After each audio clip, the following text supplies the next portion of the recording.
할렐루야. 오늘은 요한계시록 4장 4절에서 6절 말씀을 본문으로 또 보좌에 둘려란 제목으로 말씀의 은혜를 나누겠습니다. 우리나라 고유 명절 설 연휴가 시작됐습니다. 많은 사람들이 고향을 찾아서 이동하고 있습니다. 특별히 안전에 주의하는 우리 모두가 되기를 바랍니다. 요한은 박해를 받아 밤모섬에 유배를 당했습니다. 그때 예수님께서는 요한에게 환상을 보이시며 그를 위로하셨습니다. 그러면서 예수님은 요한에게 이와 같이 명하셨습니다. 요한계시록 1장 19절에 있는 말씀입니다. 그러므로 내가 본 것과 지금 있는 일과 장차 될 일을 기록하라. 요한은 예수님의 충성된 증인이었습니다. 예수님의 명을 따라 먼저 요한은 자기가 본 것, 곧 그가 본 예수님의 환상을 요한계시록 1장에 기록했습니다. 이어서 요한은 지금 있는 일, 곧 소아시아 7교회의 당시 상태를 요한계시록 2장과 3장에 기록했습니다. 그런 후에 요한은 장차 될 일, 곧 역사의 끝에 일어날 일들을 요한계시록 4장이야 마지막 22장에 기록했습니다. 이와 같이 요한계시록은 크게 세 부분으로 나누어집니다. 그가 본 것과 곧 과거의 일과 지금 있는 일, 곧 현재의 일과 장차 될 일, 곧 미래의 일입니다. 요한계시록 4장과 5장은 장차 될 일에 대한 소론에 해당하는 말씀입니다. 예수님은 요한을 하늘로 부르셔서 그에게 장차 될 일을 보이셨습니다. 말하자면 예수님은 장차 이 땅에 일어날 모든 일들이 하늘에서 결정한 대로 이루어진다는 사실을 요한에게 보여주신 것입니다. 이 일을 위해 예수님은 하늘문을 여시고 요한을 하늘로 부르셨습니다. 그 즉시 요한은 성령님에게 감동되어 공간과 시공을 초월하여 하늘에 이르렀습니다. 요한은 하늘에 보좌가 있는 것을 보았습니다. 또한 요한은 그 보좌 위에 하나님이 앉으신 것을 보았습니다. 하나님은 요한에게 그의 모양을 보이셨습니다. 요한계시록 4장 3절에 있는 말씀입니다. 앉으신 이의 모양이 벽옥과 홍보석 같고 또 무지개가 있어 보좌에 둘렸는데 그 모양이 녹보석 같더라. 아멘. 요한이 본 하나님의 모양은 두 보석, 곧 벽옥과 홍보석 같았습니다. 벽옥은 수정과 같은 맑은 보석입니다. 그러므로 벽옥은 하나님의 거룩하심을 잘 상징합니다. 한편 홍보석의 붉은 빛은 죄인들을 불살하시는 하나님의 심판을 잘 상징합니다. 하나님은 거룩하시기 때문에 죄인들을 불러서 심판하심을 상징적으로 보여주셨습니다.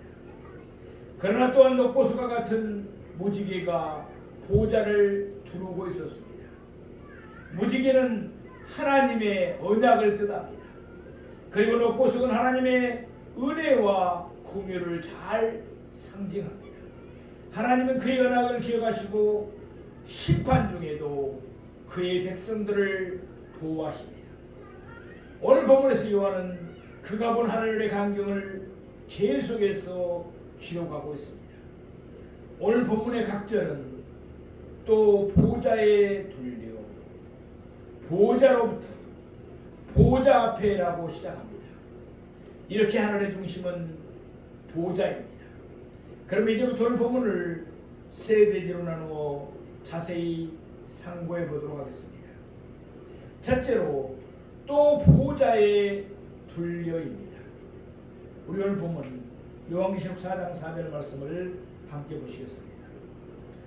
또 보좌에 둘려 24보좌들이 있고 그 보좌들 위에 24장로들이 흰옷을 입고 머리에 금관을 쓰고 앉았더라.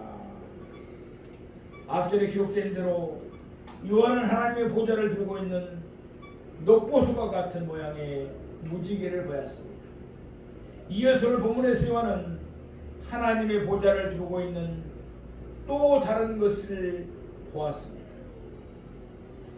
또 보좌에 들려 24보좌들이 있고 녹보수과 같은 모양의 무지개만 하나님의 보좌를 두르고 있는 것이 아니었습니다. 또한 24보좌들이 하나님의 보좌를 두르고 있었습니다. 그리고 그 보좌들 위에는 24장로들이 앉아 있었습니다. 분명히 24보좌들은 하나님의 보좌를 바라보면서 놓여 있었을 것입니다. 왜냐하면 요한계시록 4장 10절 말씀과 같이 24보좌들 위에 앉으신 24장로들은 하나님 앞에 엎드려 하나님께 경배하며 자신들의 간을 하나님의 보좌 앞에 드리고 있었기 때문입니다. 이어서 요한은 보좌 이에로부터 보좌의 둘려로 시선을 옮기고 있습니다. 먼저 녹보수과 같은 모양의 무지개가 하나님의 보좌를 두르고 있었습니다. 또한 하나님의 보좌보다는 다소 못한 것이 분명한 24보좌들이 하나님의 보좌를 두르고 있었습니다. 오늘 본문 4절 후반부 말씀을 보시겠습니다. 그 보좌들 위에 24장로들이 흰옷을 입고 머리에 금관을 쓰고 앉았더라. 아멘. 여기 24장로들이 나옵니다. 오늘 본문은 24보좌 위에 앉은 24장로들이 누구인지에 대해서는 말씀하지 않고 있습니다. 그러다 보니까 어떤 사람들은 여기에 나오는 24장로들이란 천사들 중에서 아주 계급이 높은 천사들을 가리킨다고 말합니다. 물론 성경에는 천사장이라는 계급이 나옵니다. 그러므로 천사들에게도 조직에 따른 서열이 있는 것은 사실입니다. 그러나 하나님이 천지를 창조하실 때 모든 천사들은 한꺼번에 동시에 지음을 받았습니다. 그리고 천사들은 나이를 먹는 존재가 아닙니다. 그러므로 아무리 높은 계급에 있는 천사들이라고 해서 그들에게 장로라는 호칭을 붙이는 것은 적합하지가 않습니다. 더군다나 히브리서 1장 14절 말씀과 같이 모든 천사들은 섬기는 영입니다. 모든 천사들은 섬기는 영이기에 아무리 세리 높은 천사들이라도 머리에 금관을 쓰고 보좌 위에 앉아 있을 수는 없습니다. 그러므로 여기에 나오는 24장로들은 천사를 지칭할 수가 없습니다. 24장로들은 분명 사람을 가리킵니다. 오늘 본문을 보면 우선 24장로들은 흰옷을 입었다고 했습니다. 요한계시록 3장 5절에서 예수님이 사대교회에게 하신 말씀을 보면 이기는 자가 흰옷을 입는 것입니다. 그러므로 24장로들은 이 땅에서 이긴 자들에 해당합니다. 또 오늘 본문을 보면 24장로들은 머리에 금관을 썼습니다. 요한계시록 2장 10절에서 예수님이 서머나 교회에서 하신 말씀을 보면 죽도록 충성하는 자에게 생명의 간이 주어집니다. 그러므로 24장로들은 이 땅에서 죽도록 충성한 자들에 해당합니다. 이와 같이 24보좌들 위에 흰옷을 입고 머리에 금관을 쓰고 앉은 24장로들은 이 땅에서 이긴 자들이며 이 땅에서 죽도록 충성한 자들입니다. 물론 이 땅에서 이기고 이 땅에서 죽도록 충성한 자들이 고작 24명밖에 되지 않는다는 뜻은 아닙니다. 성경에서 24라는 숫자는 전체를 대표할 때 쓰이고 있습니다. 예컨대 역대상 24장에서 다윗은 성전에서 종사할 전체 제사장들을 24반열로 조직했습니다. 또한 역대상 25장에서 다윗은 성전에서 찬송을 맡은 전체 사람들을 역시 24반열로 체계하였습니다. 그러니까 24장로들은 이 땅에서 이기고 이 땅에서 충성한 모든 자들을 대표하고 있습니다. 따라서 누구든 이 땅에서 이기고 이 땅에서 죽도록 충성하면 흰옷을 입고 머리에 금관을 쓰고 하나님의 보좌에 둘려있는 24보좌에 앉게 될 것입니다. 요한계시록 21장 12절에 있는 말씀입니다. 크고 높은 성곽이 있고 12문이 있는데 문에 12천사가 있고 그 문들 위에 이름을 썼으니 이스라엘 자손 12지파의 이름들이라. 새 예루살렘에는 12문이 있고 그 12문에는 구약시대에 12지파의 이름들이 쓰여 있습니다. 요한계시록 21장 14절 말씀입니다. 그 성의 성곽에는 12기초석이 있고 그 위에는 어린 양의 12사도의 12이름이 있더라. 아멘. 새 예루살렘의 성곽에는 12기초석이 있습니다. 그리고 그 기초석 위에는 신약시대의 12사도의 이름들이 쓰여 있습니다. 구약시대 12지파의 이름과 신약시대 12사도의 이름을 합하면 24 이름이 됩니다. 이들 24 이름도 어린 양의 생명책에 기록된 모든 이름을 대표합니다. 그러니까 구약시대와 신약시대를 막론하고 구속함을 받은 자들은 모두 새 예루살렘에 들어간다는 것입니다. 사랑하시는 성도 여러분, 장차 우리는 하늘에서 흰옷을 입을 것입니다. 또 머리에는 금관을 쓸 것입니다. 그리고는 하나님의 보좌에 둘려있는 24보좌 위에 앉을 것입니다. 그날을 바라보면서 늘 선한 싸움을 이기며 죽도록 충성하는 우리 모두가 되기를 소망합니다. 둘째로 보좌로 붙어입니다. 우리 오늘 보면 요한계시록 4장 5절 말씀을 보시겠습니다. 보좌로부터 번개와 음성과 우레소리가 나고. 지금까지 요한이 본 하늘의 광경은 영화로웠습니다. 하늘에는 보좌가 놓여 있었습니다. 그 보좌에는 하나님이 앉아 계셨습니다. 하나님의 모양은 벽옥과 홍보석 같았습니다. 그리고 무지개가 그 보좌를 두르고 있었는데 그 모양은 녹보석과 같았습니다. 또한 하나님이 앉으신 보좌를 둘러 24보좌가 있었습니다. 이 보좌들 위에는 24장로들이 흰옷을 입고 머리에 금관을 쓰고 앉아 있었습니다. 그러니 요한계시록 4장 2절 말씀처럼 그 광경을 바라보는 요한의 입에서는 절로 보라라는 감탄사가 터져 나왔을 것입니다. 요한은 하늘의 광경을 보좌를 중심으로 설명했습니다. 먼저 요한은 보좌 위에로부터 시작해서 그 다음으로 보좌에 둘려로 그의 시선을 옮겼습니다. 그러더니 이제 오늘 보면 5절 전반부에서 그는 보좌로부터 하면서 하늘의 새로운 광경을 묘사하고 있습니다. 보좌로부터 번개와 음성과 우레소리가 나고 하나님이 앉아 계신 보좌로부터 번쩍이는 번개와 그 뒤를 따르는 요란한 음성, 곧 천지를 진동하는 우레소리가 나오고 있었습니다.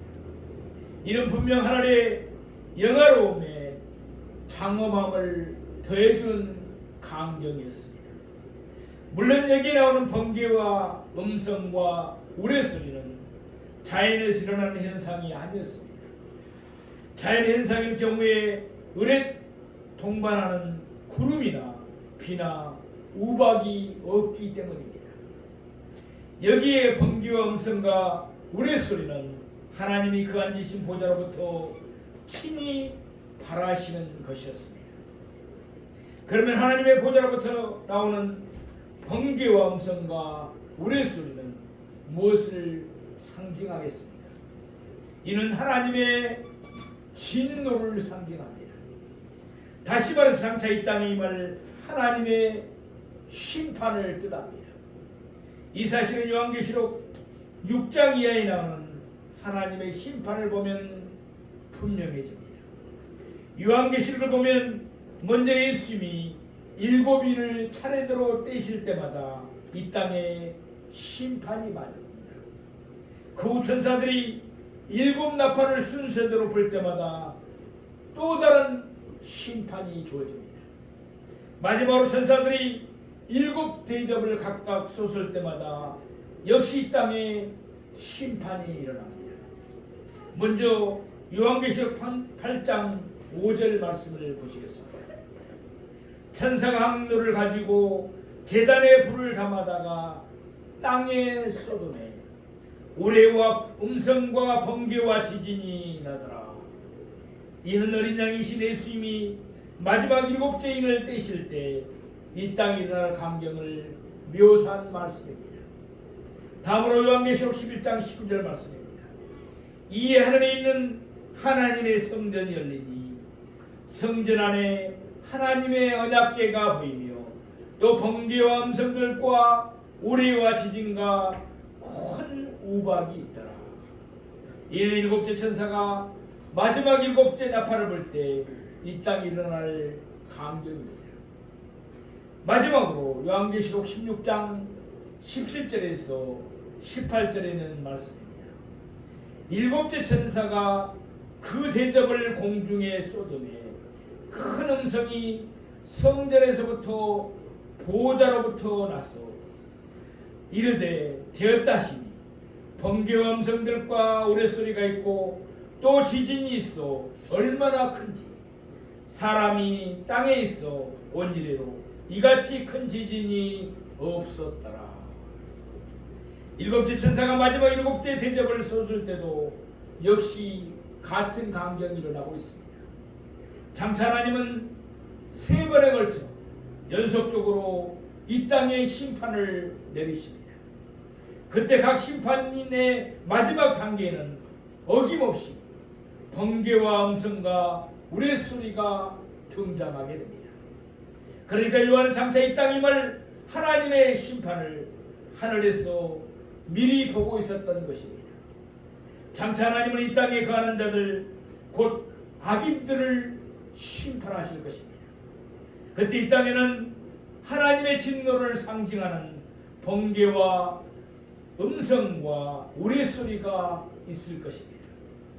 당시 요한은 박해를 받아 반모섬에서 유배 생활을 하고 있었습니다. 그럴 때 요한이 보니까 보좌로부터 번개와 음성과 우레소리가 나오고 있었습니다. 이는 성도들을 박해하는 자들을 심판하실 하나님의 진노였습니다. 분명 요한은 큰 위로를 받았을 것입니다. 사랑하시는 성도 여러분, 환난을 당할지라도 담대하시기 바랍니다. 공의로우신 하나님이 번개와 음성과 우레소리와 함께 의인을 박해하는 악인들을 심판하실 것이기 때문입니다. 이 사실을 기억하며 우리 모두 하나님의 인내의 말씀을 끝까지 잘 지키기를 바랍니다. 셋째로 보좌 앞에입니다. 우리 오늘 보면 요한계시록 4장 5절 후반부 말씀 함께 보시겠습니다. 보좌 앞에 켠 등불 7이 있으니 이는 하나님의 7 영이라. 아멘. 아멘. 또 요한계시록 4장 6절 전반부 말씀을 보시겠습니다. 보좌 앞에 수정과 같은 유리 바다가 있고, 이제 요한은 보좌 앞에 대한 설명을 이어가고 있습니다. 요한은 하나님의 보좌 앞에 두 가지가 있음을 보았습니다. 하나는 5절 후반부 말씀처럼 켠 등불 7이 있었습니다. 또 다른 하나는 6절 전반부 말씀처럼 수정과 같은 유리바다 같은 것이 있었습니다. 먼저 요한은 하나님의 보좌 앞에 켠 7 등불이 있음을 보았습니다. 헬라어 원어로 보면 여기에 말씀하는 등불은 신내를 밝히기 위해 켜놓은 작은 등불을 뜻하지 않습니다. 여기에 나오는 등불은 시내를 밝히기 위해 켜놓은 큰 횃불을 의미합니다. 하나님의 보좌 앞에는 끊임없이 불타오르는 횃불 7이 있었습니다. 이는 하나님의 보좌로부터 나오는 번개와 음성과 우레소리와 더불어 하늘의 장엄함을 더해줍니다. 사사기 7장을 보면 이스라엘과 미디안이 전쟁할 때 감격이 나옵니다. 그때 기드온의 300용사는 왼손에는 횃불을 들고 오른손에는 나팔을 들었습니다. 그리고는 크게 승리하였습니다. 이와 같이 성경에서 때로는 횃불이 적을 무찌르는 도구로 사용되기도 합니다. 마찬가지로 하나님의 보좌 앞에 켠 등불 곧 횃불 7은 악인들을 향한 하나님의 진노와 그들을 무찌르실 하나님의 심판을 상징합니다. 이는 하나님의 보좌로부터 나오는 번개와 음성과 우레소리가 하나님의 진노와 심판을 상징하는 것과 매일반입니다. 오늘 본문 5절 끝부분에 있는 말씀입니다. 이는 하나님의 7영이라. 이미 여러 차례 말씀드린 바와 같이 하나님의 7영은 성령을 가리킵니다. 그러니까 보좌 앞에서 하늘을 타오르고 있는 7 횃불은 바로 성령 하나님의 모습입니다. 성령님은 영이니까 보이지 않습니다. 그러나 때로는 성령님이 눈에 보이시는 모습으로 나타나시기도 합니다.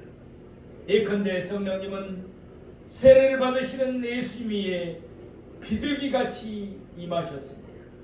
또한 성령님은 오순절을 맞이한 제자들 위에 불의 해처럼 임하셨습니다. 이번에도 성령님은 하나님의 보좌 앞에서 할랄 타오르는 7 횃불의 모습으로 자신을 드러내셨습니다. 여기에는 까닭이 있습니다. 이는 성령님이 성도들에게는 이루자이시지만 성령님이 불신자들에게는 소멸하는 불로 나타내심을 보여주고 있습니다. 하나님의 보좌 앞에는 또 다른 것이 있었습니다. 오늘 본문 6절 전반부 말씀입니다. 보좌 앞에 수정과 같은 유리 바다가 있고, 요한계시록 21장 1절 말씀처럼 새하늘 같은 땅에는 바다가 다시 있지 않습니다. 그러면 하나님의 보좌 앞에 바다와 같은 것이 있다는 말씀은 비유적인 표현입니다. 그러니까 하나님의 보좌가 놓여 있는 바닥에 바다와 같이 깊고도 넓은 것이 펼쳐져 있다는 것을 말합니다. 오늘 본문 말씀처럼 하나님의 보좌 앞에는 바다같이 강한 유리가 깔려 있었습니다. 당시 유리는 오늘날처럼 투명하지를 못했습니다. 그러므로 오늘 본문은 수정과 같은 유리라는 표현을 썼습니다. 보좌의 바닥에 있는 유리는 매우 투명함을 밝히고 있습니다. 자연히 하나님의 영광은 온 우주에 두루 비칠 수밖에 없습니다. 하나님의 보좌가 있는 하늘에는 찬란한 빛으로 충만합니다. 그곳에는 어둠이 전혀 없습니다. 이렇듯 하나님이 계신 천국은 또한 우리가 장차 영원토록 살게 될 천국은 너무도 평화로운 곳입니다. 마지막으로 오늘 본문 6절 후반부 말씀입니다. 보좌 가운데와 보좌 주위에 네 생물이 있는데 앞뒤에 눈들이 가득하더라. 이제 하늘의 광경이 보좌 가운데와 보좌 주위로 옮겨지고 있습니다. 이 새로운 주제에 대해서 다음 주일에 자세히 상고해 보겠습니다. 사랑하시는 성도 여러분, 지금까지 우리는 오늘 본문에 기록된 하늘의 광경을 세 대지로 나누어 상고해 봤습니다. 첫째, 보좌에 둘려 있는 것을 살펴보았습니다. 둘째로, 보좌로부터 나오는 것들을 살펴보았습니다. 셋째로, 보좌 앞에 있는 것들을 살펴보았습니다. 먼저 무지개가 하나님의 보좌를 두르고 있었는데 그 무지개의 모양이 녹보석꽃 에메랄드와 같았습니다. 또한 24보좌들이 하나님의 보좌를 두르고 있었는데 그 보좌들 위에 24장로들이 흰옷을 입고 머리에 금관을 쓰고 앉아 있었습니다. 아울러 보좌로부터는 번개의 음성과 우레소리가 나오고 있었습니다. 마지막으로 보좌 앞에는 성령님이 계시는데 불타오르는 햇불 7의 모습으로 나타나셨습니다. 또한 보좌 앞에는 수정과 같은 유리로 된 바다 같은 것이 밑바닥에 펼쳐 있었습니다. 구원을 받은 우리는 장차 영화로운 하늘에 있는 보좌들 위에 흰옷을 입고 머리에 금관을 쓰고 앉을 것입니다. 우리 모두 영화롭게 될 그날을 바라보면서 날마다 선한 싸움을 힘써 싸웁시다. 달려갈 길을 힘껏 달리며 우리의 믿음을 끝까지 잘 지키십시다. 그러나 구원을 받지 못한 사람들은 하나님의 심판을 받아야 합니다. 그들에게는 하나님의 진노가 쏟아질 것입니다. 우리는 그들에게 복음을 전해야 합니다. 예수님이 가장 절실하게 바라시는 영혼 구원하는 일에 늘 최선을 다하는 우리 모두가 되셨습니다. 하나님으로부터 착하고 충성된 종들이었다고 칭찬드리고 또 하늘에서 귀한 상급 받는 우리 모두가 되기를 주님의 이름으로 축원드립니다. 아멘. 기도하겠습니다.